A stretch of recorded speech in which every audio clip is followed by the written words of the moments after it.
स्वागत है आपका झा जी। वक्तव्य प्रस्तुत कीजिए। वीडियो पहुंच रहा है, फोटो। हाँ गुरु जी। हाँ हाँ, बहुत अच्छे से आ रहा स्वस्ति श्री गणेशाय नमः। अस्मद् गुरुभ्यो नमः। अस्मद् परम गुरुभ्यो नमः। श्री राधा कृष्णाभ्याम नमः। श्रीमते रामानुजाय नमः। लंबोदरम परम सुंदरमेकदंतम पीताम्बरं त्रिनयनं परमं पवित्रम् उद्यद्दिवाकरनिभोज्ज्वलकान्तिकान्तं विघ्नेश्वरं सकलविघ्नहरं नमामि। शरीरं स्वरूपं ततो वा कलत्रं यशश्चारुचित्रं धनं मेरुतुल्यं मनश्चैर्न लग्नं श्रीगुरोरङ्घ्रिपद्मे ततः किं ततः किं ततः किं ततः किं नारायणं नमस्कृत्य नरं चैव नरोत्तमं देवीं सरस्वतीं व्यासं ततो जयमुदीरये। कृष्णत्वदीयपदपङ्कजपञ्जरान्ते अद्यैव मे विशतु मानस राजहंसः। प्राणप्रयाणसमये कफवातपित्तैः कण्ठावरोधनविधौ स्मरणं कुतस्ते।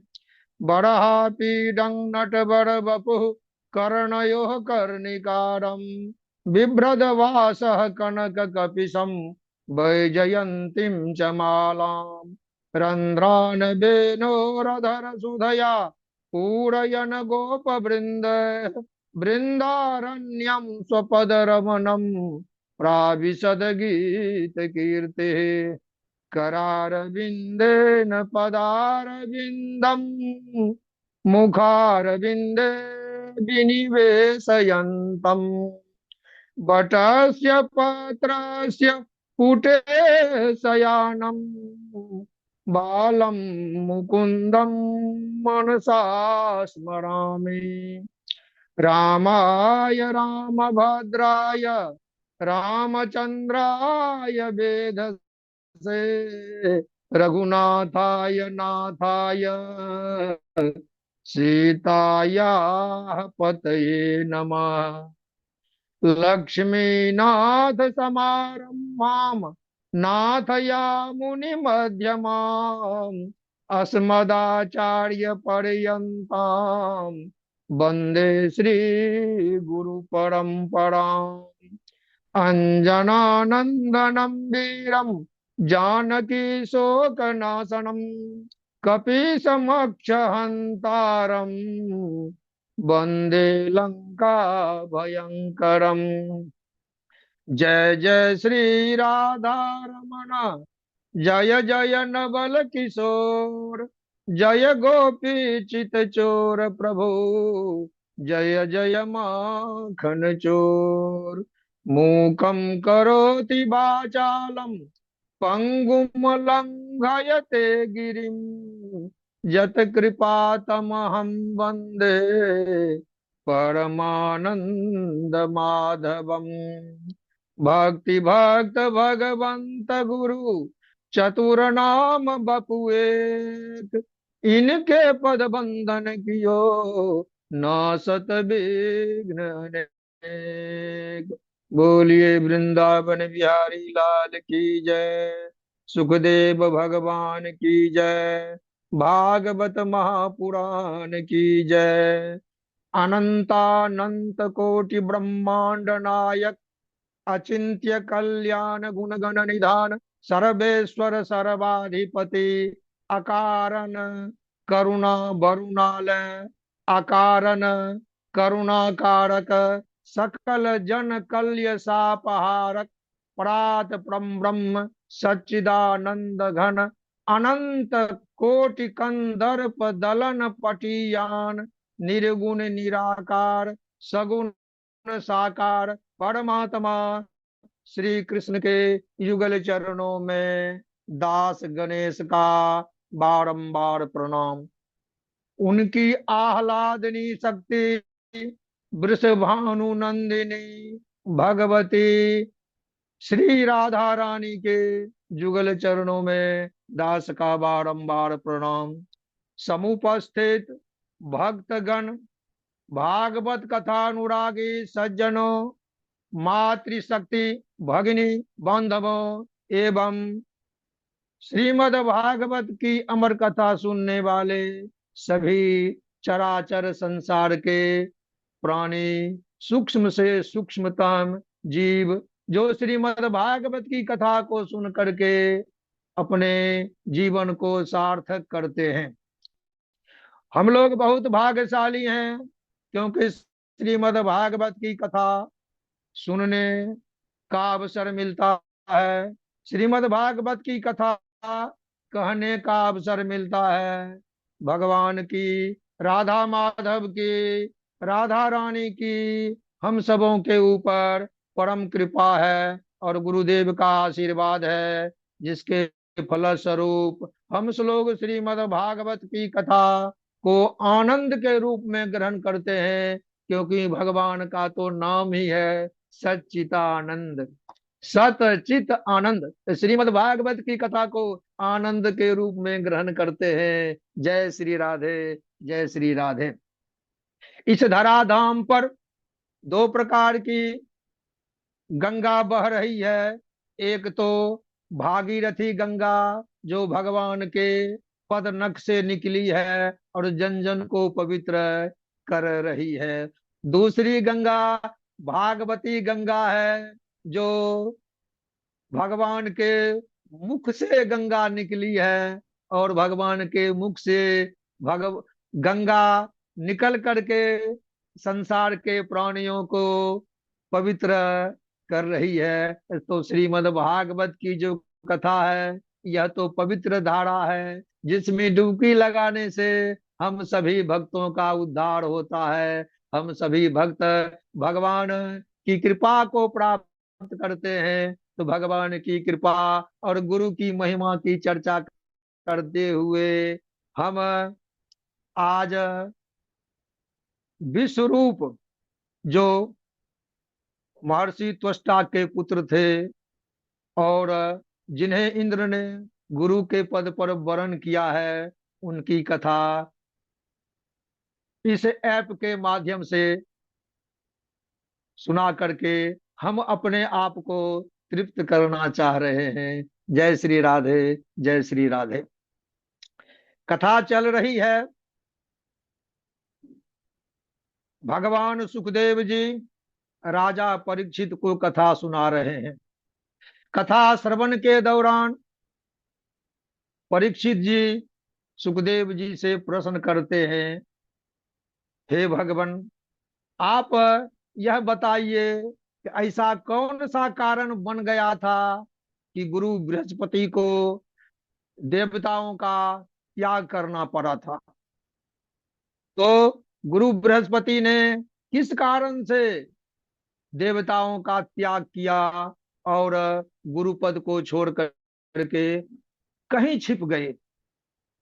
तो परीक्षित जी पूछते हैं भगवान सुखदेव जी से, कस्य हेतो परित्यक्ता आचार्य नात्मनः सुरा एतदा चक्ष्व भगवन्, एतदा चक्ष्व भगवन् शिष्यानाम अक्रमं गुरो। कस्य हेतोः परित्यक्ता आचार्येनात्मनः सुरा। ऐसा कौन सा कारण बन गया देवताओं के द्वारा, ऐसा कौन सा अपराध बन गया जिसके फलस्वरूप गुरु बृहस्पति ने देवताओं का त्याग किया, देवताओं को त्याग करके कहीं छिप गए। ऐसा कौन सा कारण बन पड़ा था देवताओं के द्वारा। बहुत उत्तम प्रश्न परीक्षित जी ने भगवान सुखदेव जी से किया है। भगवान सुखदेव जी कहते हैं, हे राजन, जब किसी को भी धन का, ऐश्वर्य का, ज्ञान का अथवा अपने वैभव का अहंकार हो जाता है, तो उस अहंकार में वे अपने गुरुजनों का भी अपमान कर बैठते हैं। तो गुरुजनों के अपमान का फलस्वरूप ही है कि देवताओं का त्याग गुरु जी ने किया। एक समय की बात है, स्वर्गलोक में इंद्र की सभा लगी हुई थी। उस सभा में सभी संत, महर्षि, विद्याधर, अप्सराएं, सब लोग आनंद मना रहे थे। नृत्य चल रहा था, गान चल रहा था, और सब उसमें जय जयकार कर रहे थे, इंद्र की प्रशंसा कर रहे थे।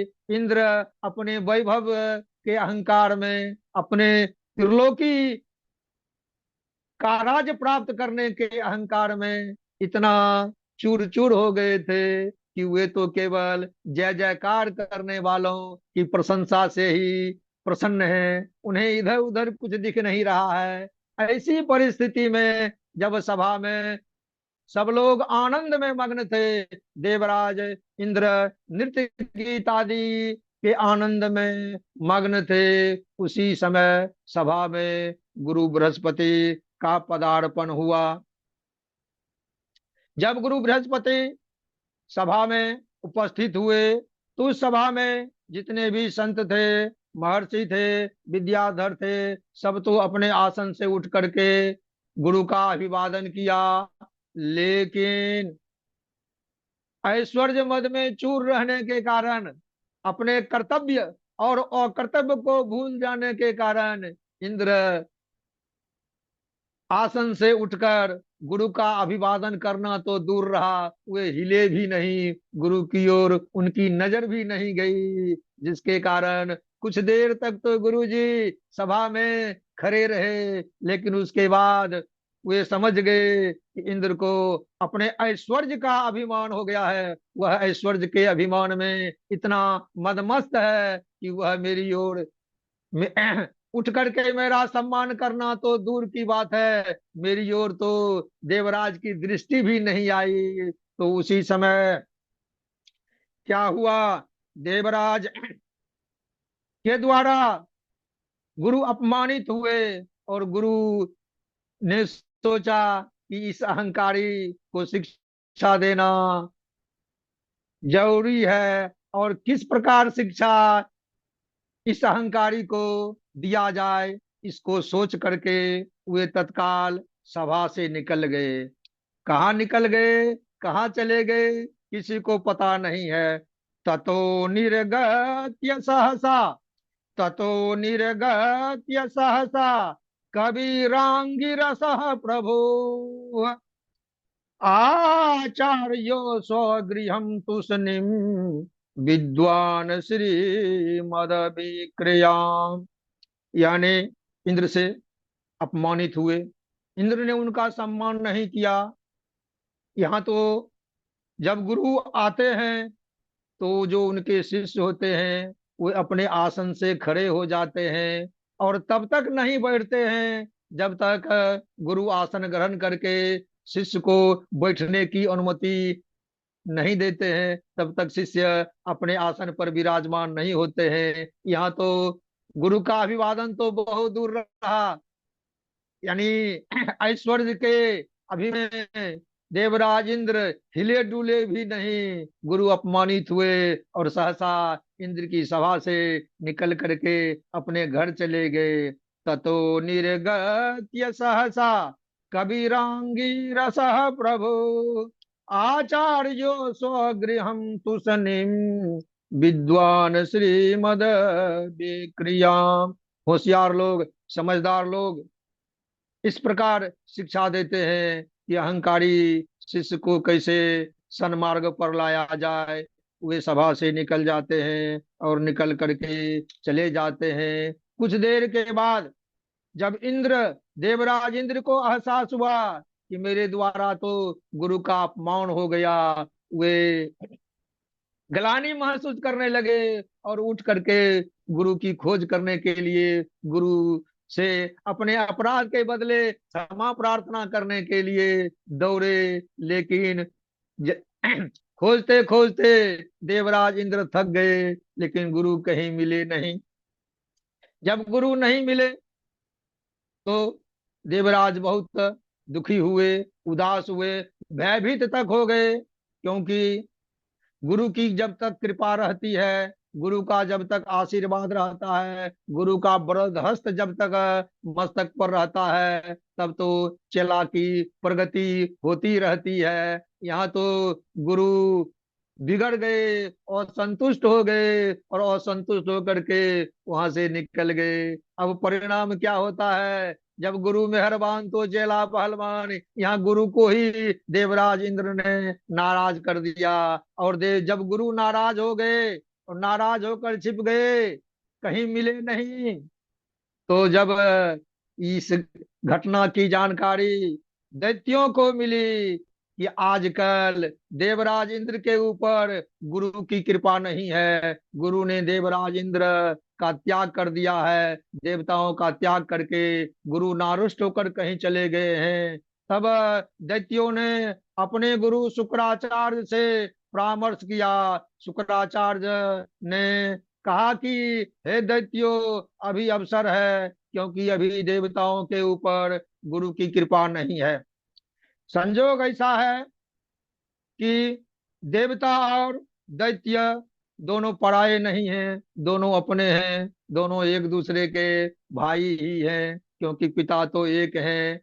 कभी दैत्य त्रिलोकी का शासक बन जाते हैं, तो कभी देवताओं को त्रिलोकी का शासन प्राप्त होता है। जब जब जिनके ऊपर गुरु की कृपा अधिक होती है, तो वे त्रिलोकी का सम्राट बनने का अधिकार प्राप्त कर लेते हैं। असुरों में गुरु भक्ति ज्यादा है, असुरों में गुरु भक्ति ज्यादा है, और गुरु भक्ति के प्रभाव से ही, गुरु शुक्राचार्य के आशीर्वाद से ही, शुक्राचार्य कोई सामान्य गुरु नहीं है। भगवान ने गीता में कहा है, कभी नाम सुना कभी।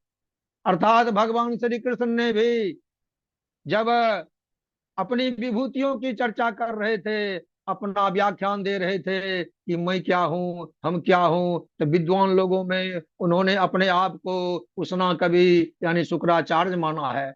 गुरु शुक्राचार्य का भी अपने शिष्यों के ऊपर असीम कृपा है। गुरु का संकेत पा करके देव दैत्यों ने स्वर्ग पर आक्रमण कर दिया, धावा बोल दिया, और देवराज इंद्र पराजित हुए, भागे वहां से, क्योंकि पराजित होने का कारण है कि उनके ऊपर गुरु की कृपा नहीं है। जिसके ऊपर गुरु की कृपा नहीं होती है, उसकी ऐसी ही दुर्दशा होती है, उसको पराजय का मुख देखना पड़ता है। कहा गया है क्या, ब्रह्मा जी कह रहे हैं, क्या कह रहे हैं, और उसके बाद इंद्र जब पराजित हो जाते हैं और पराजित होकर के भागे फिरते हैं, डर के पितामह ब्रह्मा जी के पास जाते हैं और ब्रह्मा जी से अपना दुखड़ा सुनाते हैं। तो ब्रह्मा जी कहते हैं, यह तो होना ही था, क्योंकि तुमने तो महान अपराध किया है, गुरु का अपमान किया है, क्योंकि गुरु का अपमान करने वाला कहीं शांति नहीं पाता है।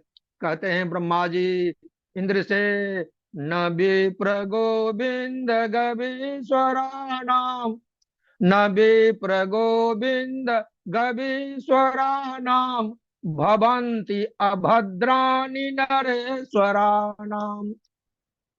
अर्थात जिनके ऊपर गुरु की कृपा होती है, जिन पर गुरु प्रसन्न होते हैं, जिनके ऊपर ब्राह्मण प्रसन्न होते हैं, और जिन्हें गोविंद का आशीर्वाद प्राप्त होता है, अर्थात विप्रों की कृपा पाने में वाला राजन, और ये गायों की कृपा पाने वाला, गायों का भी जो सम्मान करता है, भगवान की जो पूजा अर्चना वंदना ध्यान वंदन करता है, ब्राह्मण की सेवा करने वाले, गायों की सेवा करने वाले, और भगवान नारायण की गोविंद की भक्ति करने वाले का कभी भी अमंगल नहीं होता है। तो गुरु गुरु और गोविंद दो तत्व हैं। गुरु और गोविंद, गुरु गोविंद, गुरु और गोविंद में समानता भी बतलाई गई है, क्योंकि गुरु ही गोविंद के चरणों का दर्शन करवाते हैं। दैत्य लोग तो गुरु भक्ति में देवताओं से बढ़ चढ़ कर है। देवता लोग तो भगवान नारायण की भक्ति करते हैं।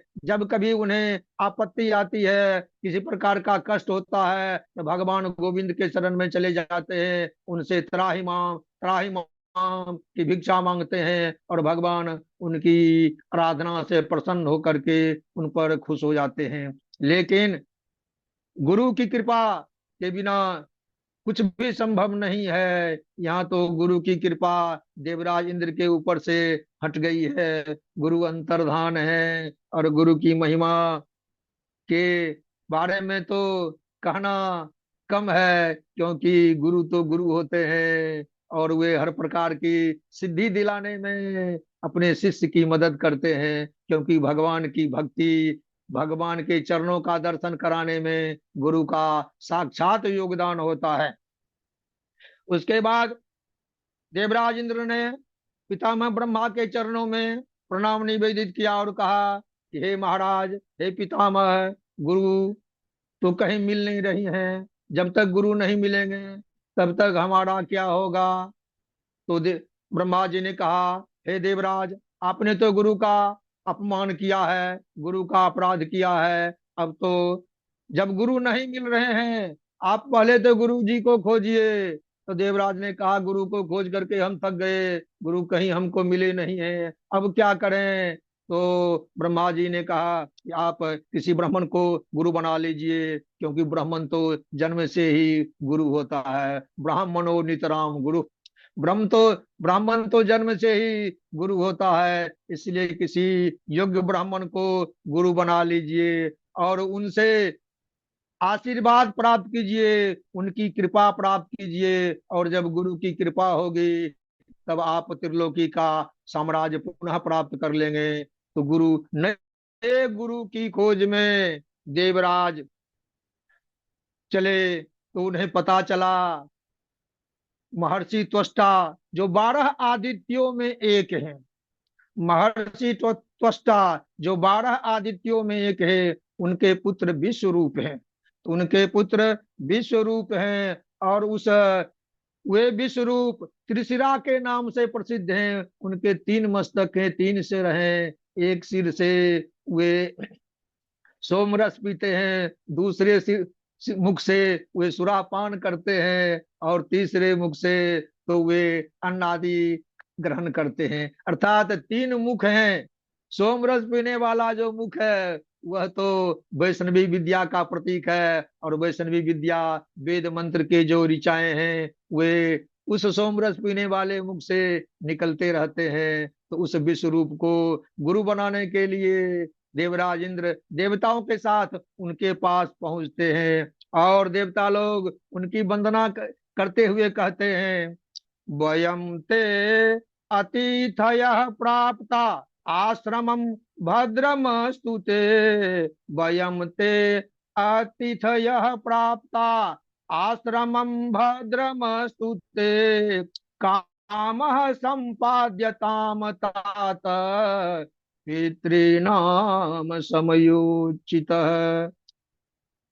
देवराज इंद्र देवताओं के साथ विश्वरूप के आश्रम पर जाकर के उनका जो सूचित सम्मान करते हैं, और उनसे कहते हैं कि हे विश्वरूप, आप तो मेरे पुत्र और पुत्र के समान हैं। आप तो मेरे पुत्र के समान हैं, मैं तो आपका चाचा लगता हूँ। अभी तो मैं आपत्ति में हूँ, और मेरे गुरुजी मुझसे नाराज होकर चले गए हैं, और मैं आपको गुरु का पद दे करके आपसे हम इस संसार में जो अमंगल को प्राप्त हुए हैं, जो मैंने अपने वैभव को खो दिया है, आपकी कृपा हो गई तो मुझे पुनः वह वैभव, वह साम्राज्य प्राप्त होगा। क्योंकि आप ज्ञानी हैं, उम्र कम है, लेकिन आप तो ज्ञानी हैं। कहा गया है कि गुरु तो ब्राह्मण जन्म से ही होते हैं।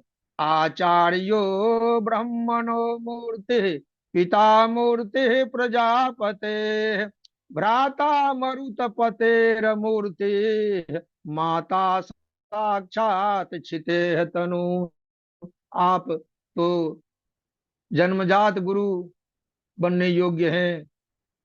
हम लोग आपसे याचना करते हैं, आप गुरु का पद ग्रहण करें। इंद्र क्या कहते हैं विश्वरूप से? वृणीमहे त्वोपाध्यायम्, वृणीमहे त्वोपाध्यायम्, ब्रह्मिष्ठम् ब्राह्मणम् गुरुम्। वृणीमहे त्वोपाध्यायम्, ब्रह्मिष्ठम् ब्राह्मणम् गुरुम्। यथांजसा विजेष्याम, यथांजसा विजेष्याम, सपतनांस्तव तेजसा। हे विश्वरूप, मैं गुरु के रूप में आप जैसे श्रेष्ठ ब्राह्मण को नियुक्त करना चाह रहा हूँ। और आपकी जब कृपा होगी और आपके तेज से हम अपने शत्रुओं को पराजित करने में समर्थ हो जाएंगे, तब तेजसा सपतनान विजय श्यामा, तब तेजसा आपके ज्ञान के तेज से, आपके विद्या के प्रकाश से, आपके तपोबल के प्रभाव से मैं यथ आसानी से अंजसा, आसानी से सपतनान विजय श्यामा, शत्रुओं को जीत लेंगे। मैं यानी हम सभी देवता लोग आपकी कृपा पा करके अपने शत्रुओं को हरा करके उनसे अपना साम्राज्य प्राप्त कर लेंगे। इस प्रकार विश्वरूप के आगे देवराज इंद्र याचना करते हैं। न ज्ञान वृद्धेषु वयः समीक्षते, जो ज्ञान में बूढ़े हैं उनके लिए उम्र की गणना उचित नहीं है। विश्वरूप ज्ञानी है, तीन मुख वाले हैं, सोमरस पीने वाले भी हैं। हालांकि उनमें देवता का भी गुण है और असुर का भी गुण है, क्योंकि वे मातृपक्ष के रूप से, उनका जो मातृपक्ष है वह दैत्यों से है, क्योंकि उनकी जो माँ रचना है वह दैत्यों की छोटी बहन है। और आदित्य, 12 आदित्य में एक आदित्य महर्षि त्वष्टा हैं, जिनके पुत्र होने के कारण वे तो प्रसिद्ध ब्राह्मण हैं, वेद ज्ञानी ब्राह्मण हैं। उन मुख से हमेशा वेदों का उच्चारण होते रहता है। अब इस विश्व रूप के बारे में भगवान सुखदेव जी कहते हैं, तस्यासन विश्वरूपस्य शिरांसि त्रीणि भारत, सोमपित्थम सुरापित्थम अन्नादमिति सुश्रुम। अर्थात जो विश्व रूप हैं ये तो त्रिशिरा हैं, इनके तीन सिर हैं, अर्थात तीन मुख हैं। एक मुख से सोमरस पीते हैं, दूसरे मुख से सुरा पीते हैं, और तीसरे मुख से अन्न आदि का ग्रहण करते हैं, भोजन करते हैं। और ये उसके बाद ये जो विश्व रूप जब इंद्र के गुरु होते हैं, देवताओं के गुरु होते हैं, तो विश्वरूप ने सबसे पहले अपने शिष्य देवराज इंद्र को भगवान श्री हरि का नारायण कवच सुनाया, नारायण कवच दिया। क्योंकि नारायण कवच को प्राप्त करके विजय श्री को पाया जा सकता है, अपनी रक्षा की जा सकती है। पहले तो विश्वरूप ने कहा था कि पुरोहिती जो है वह निंदित कर्म है, लेकिन आप तो देवता हैं, आपकी याचना को मैं कैसे अस्वीकार करूंगा। यह कह करके गुरु तो बन गए, और जब गुरु बन गए तो चेला का कल्याण करना भी उनका परम धर्म है। अपने शिष्य का कल्याण करने के लिए वे सबसे पहले इंद्र को नारायण कवच का उपदेश किया, क्योंकि नारायण कवच से वे इंद्र अपने शरीर की रक्षा कर सकते हैं। और जब नारायण कवच को देवराज इंद्र ने धारण कर लिया तो वे पूर्ण रूप से सुरक्षित हो गए, और उस नारायण कवच के प्रभाव से उन्होंने अपना खोया हुआ साम्राज्य पुनः प्राप्त कर लिया। जो वे श्रीहीन हो गए थे, नारायण कवच की कृपा से, नारायण कवच धारण कर लेने से, जब विश्व रूप ने उन्हें नारायण कवच धारण करा दिया, तो नारायण कवच से संरक्षित होकर के देवराज इंद्र ने अपना खोया हुआ साम्राज्य पुनः प्राप्त कर लिया। सुखदेव जी से परीक्षित जी वो कहते हैं कि हे भगवान, आप मुझे उस नारायण कवच को सुनाइए। परीक्षित जी को सुखदेव भगवान नारायण कवच सुनाते हैं। नारायण कवच का प्रभाव है कि खोया हुआ साम्राज्य पुनः प्राप्त किया जा सकता है। अर्थात किसी भी परिस्थिति में जब नारायण कवच धारण कर लेते हैं तो फिर क्या कहना, उनका तो मंगल ही मंगल है। और गुरु की जब कृपा होती है तो सब कुछ हो जाती है। लेकिन गुरु की कृपा प्राप्त करके, विश्व रूप की कृपा प्राप्त करके देवराज इंद्र ने अपना खोया हुआ साम्राज्य प्राप्त कर लिया और पुनः स्वर्ग के सिंहासन पर विराजमान हुए। विश्वरूप यज्ञ कराते थे। देवताओं के यज्ञ में देवताओं को तो आहुति देते ही थे, लेकिन मातृपक्ष दैत्य कुल से होने के कारण वे मातृपक्ष को भी, अर्थात दैत्यों को भी यज्ञ की आहुतियां दे दिया करते थे परोक्ष रूप से। वे प्रत्यक्ष रूप से तो देवताओं को यज्ञ में आहुति देते थे, देवताओं के लिए मंत्र पढ़ते थे, लेकिन परोक्ष रूप से वे अपने मातृपक्ष यानी नाना के खानदान के लोगों को, अर्थात दैत्यों को भी यज्ञ में कुछ आहुतियां दे दिया करते थे। सौ एव ही ददौ भागम, सौ एव ही ददौ भागम प्रोक्षम असुरान प्रति, सौ एव ही ददौ भागम प्रोक्ष मसुरान प्रति, यजमानो बहद भागम मातृ स्नेह बसानुगा। मातृ स्नेह के बस, मातृकुल के से प्रेम होने के कारण, क्योंकि उनका जो विश्वरूप का जो माता का कुल है वह दैत्य कुल है। दैत्य कुल से संबंध रखने के कारण वे देवराज इंद्र के यज्ञ में भी देवताओं के नाम से आहुतियां देने में पीछे नहीं हटते हैं, लेकिन परोक्ष रूप से वे अपने दैत्यों को भी, मातृकुल के लोगों को भी कुछ आहुतियां दे देते हैं।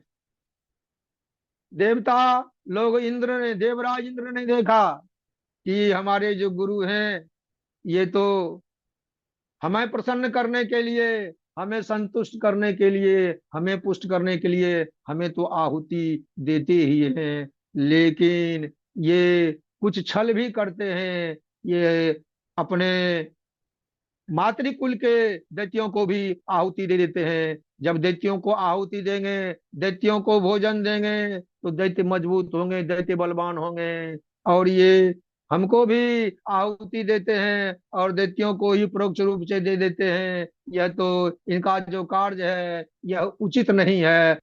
अर्थात विश्व रूप जब परोक्ष रूप से दैत्यों को भी आहुति दे दिया करते थे, दैत्यों को भी यज्ञ का भाग दे दिया करते थे, तो इंद्र नाराज हुए। तद देव हेलनम तस्य धर्मालिकम सुरेश्वर आलक्ष्य तरसा भीत तत्शीर्षान्य छिनत्रुषा, तत्शीर्षानि तत्शीर्षानि छिनत्रुषा। जब देखा देवराज इंद्र ने ये तो मातृपक्ष के दैत्यों को भी आहुति दे देते हैं, उनको भी पुष्ट करते हैं, यह तो मेरे प्रति गुरु का अपराध है। उसी समय वे क्रुद्ध होते हैं, क्रोधित हो जाते हैं और क्रुद्ध होकर के वे अपने गुरु विश्वरूप का मस्तक धड़ से अलग कर देते हैं, उनके तीनों सिर को काट देते हैं। अब जब क्रुद्ध होकर के जब शिष्य भी क्रुद्ध हो जाता है तो वह, यानी गुरु बृहस्पति का तो देवराज इंद्र ने अपमान ही किया, लेकिन गुरु विश्वरूप का तो उन्होंने वध ही कर दिया। और ब्राह्मण वध का तो उन्हें प्रायश्चित भी लगा, ब्राह्मण वध का पाप भी उन्हें भोगना पड़ा। त्रिशरा के जो तीन सिर थे, एक मस्तक से सोमरस पीते थे, दूसरे मुख से सुरापान करते थे और तीसरे मुख से अन्नादि ग्रहण करते थे। सोमरस पीने वाला जो मुख था, वह जो मस्तक था, और देवराज के द्वारा काटे जाने पर वह कपिंजल यानी पपीहा पक्षी बन करके उड़ गया। अर्थात त्रिशिरा का एक सिर कपिंजल यानी पपीहा पक्षी बनकर उड़ गया, और जो दूसरा सिर था, जो जिस सिर से वह सुरापान करता था, वह जो मस्तक था, वह कटने के बाद गोरैया बन करके उड़ गया। और तीसरा मस्तक जो था, जिस मुख से वे अन्न ग्रहण करते थे, वह मस्तक कटने के बाद तितिर बन करके उड़ गया। कहा गया है सोमपित्थम तु यत तस्य, सोमपित्थम तु यत तस्य शिर आसीत कपिंजल कलविंकः सुरापित्थम अन्नाद यत सोतितिरे। अर्थात वे तीनों जो उनके मस्तक थे, तीनों जो सिर थे, कटने के बाद एक तो कपिंजल यानी पपीहा बन करके उड़ गया, दूसरा जो मस्तक था वह गोरैया बनकर उड़ गया, और तीसरा जो मस्तक था वह तितिर बन करके उड़ गया। अब गुरु का भी वध हुआ, और केवल गुरु का ही वध नहीं हुआ, देवराज इंद्र को ब्रह्म हत्या लग गई। ब्रह्म हत्या का पाप लगा, क्योंकि गुरु भी थे और ब्राह्मण भी थे, तो ब्रह्म हत्या का पाप लगा। लेकिन गुरु के वध के बाद, विश्वरूप की हत्या कर देने के बाद, देवराज को जो ब्रह्म हत्या का पाप लगा, देवराज ने उस ब्रह्म हत्या के पाप को स्वीकार कर लिया। वे चाहते तो अपने पाप को अपनी प्रजाओं में वितरित कर देते और ब्रह्म हत्या के पाप से मुक्त हो जाते, लेकिन देवराज इंद्र ने ब्रह्म हत्या के पाप को स्वीकार किया, और 1 वर्ष तक ब्रह्म हत्या के पाप को स्वीकार करके ब्रह्म हत्या का दुख भोगते रहे। 1 वर्ष के बाद उन्होंने देवताओं के आग्रह पर अपनी प्रजा में ब्रह्म हत्या का विभाजन करके बांट दिया। ब्रह्म हत्या को, ब्राह्म हत्या का जो पाप है उसे 4 भागों में बांटा। पहला जो चतुर्थांश है, उस चतुर्थांश को, उस चौथे भाग को पृथ्वी को दे दिया। पृथ्वी ने इंद्र के द्वारा की गई ब्रह्म हत्या के चौथे अंश को स्वीकार किया, लेकिन ब्रह्म हत्या को लेने से पहले पृथ्वी ने देवराज इंद्र से वरदान भी प्राप्त किया। देवराज इंद्र ने कहा कि ब्रह्म हत्या का जो चौथा अंश है, जो मैं आपको दे रहा हूं, उसके बदले में मैं यह वरदान देता हूं कि जमीन में, भूमि में जहां कहीं भी गड्ढा होगा, कालांतर में वह गड्ढा अपने आप भर जाएगा। और ब्रह्म हत्या का जो वह चौथा भाग जिसे पृथ्वी ने ग्रहण किया, वह ऊसर भूमि के रूप में दिखती है। अर्थात ब्रह्म हत्या का जो चौथा एक भाग है, पहला भाग है, जिसे पृथ्वी ने ग्रहण कर लिया, जमीन में जहां कहीं भी ऊसर भूमि है, ऊसर भूमि उसको कहते हैं जहां एक तिनका भी, एक घास भी नहीं उगता है, तो वह जो ब्रह्म हत्या है वह ऊसर भूमि के रूप में दिखती है। जहां ऊसर भूमि है वहां समझिए वह देवराज इंद्र के द्वारा गुरु विश्वरूप की जो हत्या हुई थी, उसी का चौथा भाग है जो पृथ्वी अंशिका। में दिख रही है। देवराज इंद्र ने अपनी ब्रह्म हत्या के दूसरे चौथे भाग को भी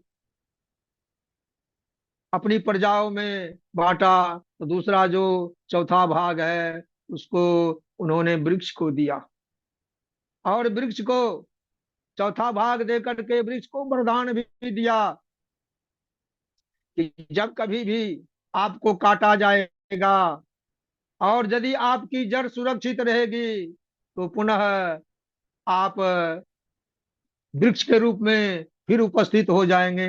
अर्थात कटने के बाद भी आपका जो कटा हुआ भाग है वह भी वृक्ष बन सकता है। अर्थात हम देखते हैं कि पेड़ की डाली को काटते हैं और डाली को जमीन पर रोप देते हैं, तो वह पुनः वृक्ष भी बन जाता है। और पेड़ को काटने के बाद यदि जड़ सुरक्षित है तो उस जड़ में पुनः पनकी देता, दे करके वृक्ष का रूप प्राप्त हो जाता है, तो यह वरदान है किसका? देवराज इंद्र का, जो वृक्षों को मिला है। लेकिन वृक्षों में जो ब्रह्म हत्या है वह वृक्ष निर्यास के रूप में दिखाई पड़ता है। वृक्ष निर्यास यानी गोंद, अर्थात पेड़ से जो लट्ठे निकलते रहते हैं, जो रस निकलते रहते हैं, वह वृक्ष निर्यास है। तो दूसरा जो चौथा हिस्सा है उसे वृक्ष ने ग्रहण कर लिया और वृक्ष ने भी वरदान पाया। और चौथा हिस्सा वृक्षों में गोंद के रूप में दिखाई देता है। इसलिए वृक्षों के जो गोंद हैं वे त्याज्य हैं, क्योंकि वे वह गोंद ब्रह्महत्या है, इंद्र के द्वारा की गई ब्रह्महत्या का चौथा अंश है, जो वृक्ष में गोंद के रूप में दिखाई पड़ता है। इसलिए कहा गया है कि वृक्ष यानी वृक्ष निर्यास जो है उसे ग्रहण नहीं करना चाहिए, उसे पान नहीं करना चाहिए। तारी आदि जो पदार्थ हैं वे वृक्ष निर्यास ही हैं और वे ब्रह्महत्या का ही चौथा भाग है। इसलिए संत लोग उससे दूर रहते हैं। वृक्ष निर्यास अग्राही हो गया है। फिर ब्रह्महत्या का जो तीसरा चौथा अंश है उसको देवराज इंद्र ने जल को दे दिया। कहा कि जल, मेरा चौथा जो तीसरा जो ब्रह्महत्या का अंश है वह तुम ग्रहण कर लो। जल ने स्वीकार कर लिया और जल को यह वरदान दिया गया कि नदी हो, तालाब हो, कुआं हो, उससे जल निकलता जाएगा, फिर भी कभी जल का अभाव नहीं होगा। अपने आप जल में वृद्धि होती रहेगी। झरनों के माध्यम से, वर्षा के माध्यम से नदी को जल प्राप्त होता ही रहेगा। तो लेकिन वह ब्रह्महत्या का जो तीसरा हिस्सा है, जल में फेन के रूप में, झाग के रूप में, बुलबुले के रूप में देखे जाते हैं। तो ज्ञानी लोग, समझदार लोग जब कभी जल ग्रहण करते हैं, झाग को हटा देते हैं, फेन को हटा देते हैं, बुदबुदे को हटा देते हैं, उसे ग्रहण नहीं करते हैं, क्योंकि झाग, फेन, बुदबुदा इंद्र के द्वारा की गई ब्रह्महत्या का चौथा अंश है। इसलिए उसको हटा करके लोग जल ग्रहण करते हैं। तो जल को भी वरदान भी मिला और जल ने भी इंद्र की जो ब्रह्महत्या है उसका चौथा अंश ग्रहण कर लिया। तो पहला अंश, पहला जो ब्रह्मत्या है पृथ्वी ने ले ली। दूसरा जो चतुर्थांश है वृक्ष ने ले लिया। तीसरा जो चतुर्थांश है उसको जल ने ग्रहण कर लिया। और चौथा जो चतुर्थांश है उसने अपनी प्रजा में बांटा, तो स्त्रियों को दे दिया। लेकिन स्त्रियों ने भी ब्रह्मत्या का चौथा भाग लेने से पहले इंद्र से वरदान प्राप्त कर लिया। इंद्र ने कहा कि ब्रह्मत्या का जो यह चौथा भाग है यह मैं आपको दे रहा हूँ, और इसके बाद आपको हमेशा पुरुषों का सहवास प्राप्त होता रहेगा। क्योंकि ब्रह्मत्या का जो यह चौथा भाग है वह रजो धर्म के रूप में, मासिक धर्म के रूप में स्त्रियों में 4 दिनों तक देखा जाता है। और इस काल में वे अपने आप को अपवित्र मानती हैं। और समझदार लोग, ज्ञानी लोग उस समय स्त्रियों से दूर रहते हैं, क्योंकि उस समय तो स्त्रियों में ब्रह्महत्या का जो चौथा अंश है वह दिखता रहता है।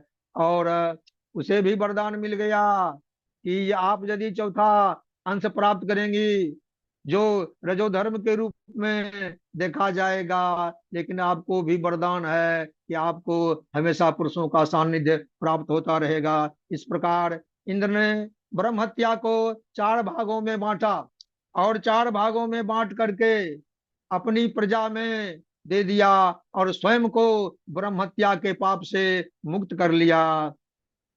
ब्रह्म हत्यामंजलिना जग्राह जदपीश्वर संवत्सरान्ते तद अघम भूतानां च विशुद्धये। भूमि अम्बुद्रुमयोषिद, भूमि अम्बुद्रुमयोषिदभ्यश्च चतुर्धा व्यभजद हरे। अर्थात भूमि को, अम्बु को वृक्ष, द्रुम वृक्ष को और ये जोशित स्त्रियों को ब्रह्म हत्या का परिणाम फल दे करके इंद्र ब्रह्म हत्या के दोष से मुक्त हो गए और अपने राज्य के कार्य में लग गए। अर्थात पुनः वे स्वर्ग के अधिपति के रूप में पाप मुक्त होकर के त्रिभुवन का, त्रिलोक का राज्य चलाने लगे। इधर जब विश्वरूप का वध इंद्र ने कर दिया तो विश्वरूप के पिता ऋषि त्वष्टा, जो 12 आदित्यों में एक है, पुत्र के वध से काफी दुखी हुए। त्वष्टा ने पुत्र के वध से दुखी होकर, क्रुद्ध होकर यज्ञ किया और यज्ञ में आहुति दे करके ऐसा पुत्र की इच्छा रखा जो इंद्र को मारने वाला हो। इंद्र को वध करने वाला पुत्र उत्पन्न करने के लिए एक यज्ञ का आयोजन किया। हत पुत्र ततः त्वष्टा जुहावेन्द्राय सहस्रवे। हत पुत्र ततः त्वष्टा जुहावेन्द्राय सहस्रवे। इंद्र सहस्रो विवर्धस्व माँ चिरम जहि विदुषम।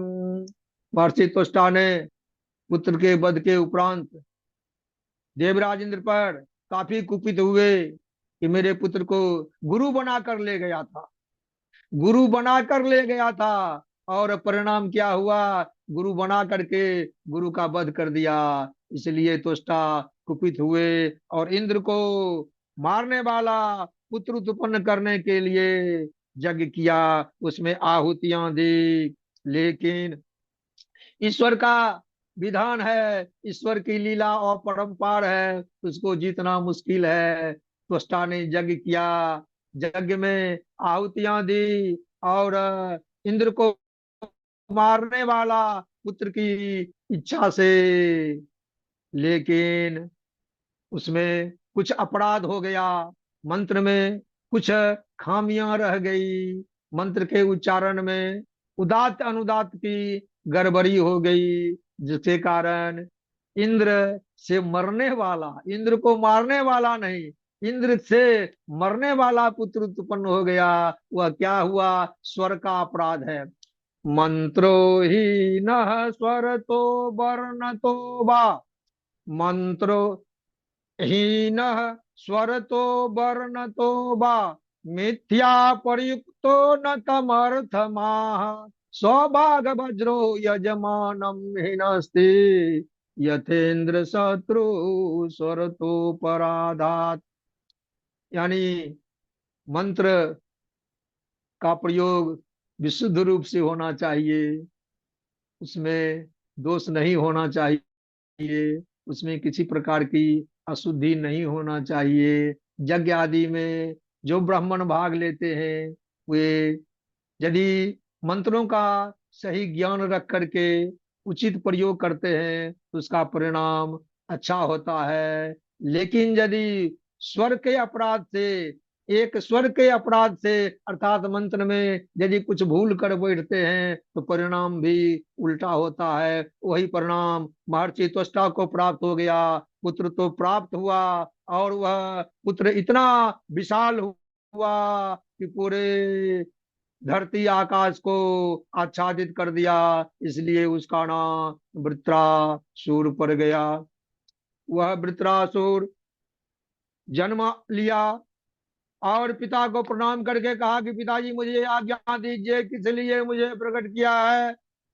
महर्षि तुष्टा ने कहा कि जाओ इंद्र को मार दो, जाओ इंद्र को मार दो। आज्ञा पाया पिता का और दौड़ पड़े इंद्र को मारने के लिए। लेकिन क्या हुआ, इंद्र से तो मरने वाला है, इंद्र को मारने वाला तो पुत्र है नहीं।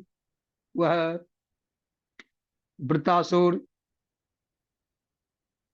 दैत्यों की सेना को लेकर के स्वर्ग पर आक्रमण करता है। इंद्र उसकी मुकाबला करते हैं, युद्ध करते हैं, लेकिन वृत्रासुर के पराक्रम के आगे, बल पौरुष के आगे इंद्र पराजित होते हैं, क्योंकि एक मुक्का में ही उसने ऐरावत सहित इंद्र को हरा दिया था। इंद्र भाग करके अपना मस्तक झुकाते हुए भागे भागे चले गए भगवान नारायण के समीप। उनकी स्तुति की, नारायण को खुश किया। भगवान श्री हरि प्रसन्न हुए और इंद्र को आशीर्वाद दिया। कहा कि बोलो क्या चाहिए। तो इंद्र ने कहा, अभी तो हम वृत्रासुर के आतंक से त्राहि त्राहि कर रहे हैं, मुझे उससे बचने का मार्ग बताइए। उसी समय भगवान नारायण ने इंद्र को महर्षि दधीचि के पास जाने के लिए कहा, और महर्षि दधीचि से हड्डी लेकर के विश्वकर्मा की कृपा से वज्र बना करके पुनः युद्ध करने की सलाह दी। तो देवराज इंद्र देवताओं के साथ महर्षि दधीचि के पास पहुंचते हैं और दधीचि से अस्थि मांगते हैं। दधीचि तो उदार हैं, परम तपस्वी हैं, उनकी अस्थि में भी तपोबल का प्रभाव है। उन्होंने देवताओं को अपनी अस्थि दान में दे दी। विश्वकर्मा ने उससे वज्र बनाया। देवराज इंद्र पुनः उस वज्र को प्राप्त किया और वृत्रासुर के साथ पुनः युद्ध हुआ। वृत्रासुर युद्ध के क्रम में बहुत पराक्रम दिखाता है, इंद्र को परेशान परेशान कर देता है। इंद्र ने वज्र के प्रभाव से उसका एक हाथ काट देते हैं, पुनः दूसरा हाथ भी काट देते हैं। और दोनों हाथ कट जाने के बाद वह दैत्य वृत्रासुर इंद्र देवराज को निगल जाता है। लेकिन देवराज ने नारायण कवच को धारण कर रखा है, इसलिए उसका पेट फाड़ करके निकलते हैं और वज्र से प्रहार करते हैं। एक बार तो ऐसा हुआ था कि देवराज इंद्र के हाथ से वज्र गिर पड़ा था। देवराज लज्जित हो चुके थे। उस समय वृत्रासुर ने देवराज को कहा था कि हे देवराज, आप वज्र उठा लो, तुम अपमानित अपने आप को अपमानित महसूस नहीं करो, वज्र उठाओ। यह जो युद्ध है, युद्ध में किसी एक की जीत होती है और दूसरे की पराजय निश्चित है। या तो हम जीतेंगे या तुम जीतोगे, या तो तुम मेरा वध करोगे या मैं तुम्हारा वध कर दूंगा, लेकिन एक का तो जाना निश्चित है। हो सकता है कि तुम्हारे हाथों से मैं ही चला जाऊं, क्योंकि भगवान की ऐसी कृपा है। हम तो मरने के समय भगवान का ध्यान करना चाहते हैं। मैं तुमसे यही करना कहना चाह रहा हूं, मुझे उसी समय मारना जब मैं भगवान का ध्यान कर रहा हूं। दोनों में युद्ध भी होता है, धर्म की चर्चा भी होती है, भगवान की भक्ति करने में भी वृत्रासुर पीछे नहीं रहता है। कहता है वह इंद्र से, मुझे श्री हरि की भक्ति चाहिए, जिस समय मैं उनका ध्यान करता रहूंगा उसी समय मेरा वध करना। अहम हरे तब पादैक मूल दासानुदासो भवितास्मि भूयः। अहम हरे तब पादैक मूल दासानुदासो भवितास्मि भूयः। मनस मरेता सुपतेर गुणांस्ते गृणीत बा कर्म करो तु काय। स्तुति कर रहा है वृत्रासुर, कह रहा है भगवान की स्तुति कर रहा है। न नाक पृष्ठम न च पारमेष्ठ्यम न सार्वभौमम न रसाधिपत्यम न योग सिद्धि और पुनर्भवम वा समंजसत्वा विरह्य कांक्षे अजात पक्षा इव मातरम खगा स्तन्यम यथा वत्सतराः सुधा क्षुधार्ता प्रियं प्रिये व्यसुतं विषण्णा मनोरविंदाक्ष दिदृक्षते स्वाम। अर्थात वह वृतासुर भगवान की स्तुति में, उस उत्तम श्लोक की स्तुति में इतना लीन हो जाता है। उसी समय इंद्र वज्र से प्रहार करते हैं और वृत्रासुर का वध कर देते हैं और इंद्र विजयी होते हैं, क्योंकि वृत्रासुर का जो प्रादुर्भाव हुआ है वह तो यज्ञ में स्वर्ग के अपराध से हो गया है, और उसको तो इंद्र के हाथों से मरना ही था। धन्य वह वृत्तासुर कि मरने के समय भगवान की भक्ति को स्वीकार करके भगवान को, भगवान के धाम को प्राप्त कर लिया। इसलिए वृत्तासुर की भक्ति को हम प्रणाम करते हैं, क्योंकि यह जो भक्ति है मरने के समय अंत काल में यदि भगवान की भक्ति प्राप्त हो गई, यादृशी मति तादृशी गति, अंत काल में जैसी मति होती है अंत काल में तो वृत्रासुर की मति भगवत भक्ति की ओर चली गई। भगवान ने उसे मुक्त कर दिया, अपने धाम में स्थान दिया। और इसी भगवान की भक्ति के साथ हम इस वृत्रासुर की कथा को यहीं विश्राम देते हैं। जो भगवान की यह कथा सुनेगा, वृत्रासुर की भक्ति से संबंधित श्लोकों का गायन करेगा, उसके पापों का प्रायश्चित हो जाएगा। बोलिए वृंदावन बिहारी लाल की जय, सुखदेव भगवान की जय, भागवत महापुराण की जय। जय जय श्री सीताराम, जय जय राधे श्याम। मैं आज के इस वक्तव्य को गुरु के चरणों में समर्पित करता हूँ। तस्मै श्री गुरुवे नमः। जय श्री राधे, जय श्री राधे, जय श्री राधे। साधु साधु, बहुत बढ़िया, बहुत ही ज्ञानवर्धक और वक्तव्य हमारे आदरणीय गणेश झा जी का। जितने लोग जुड़े हैं बहुत ही प्रसन्न हैं और लाभान्वित हैं आपके वक्तव्य के द्वारा। सभी जो है प्रसन्न है। ये तो ये तो आपकी कृपा है गुरु जी। बहुत आनंद आया, हम भी बहुत प्रसन्न हैं सुन करके। पता ही नहीं चला कि समय कैसे पूरा चला गया। बहुत अच्छा।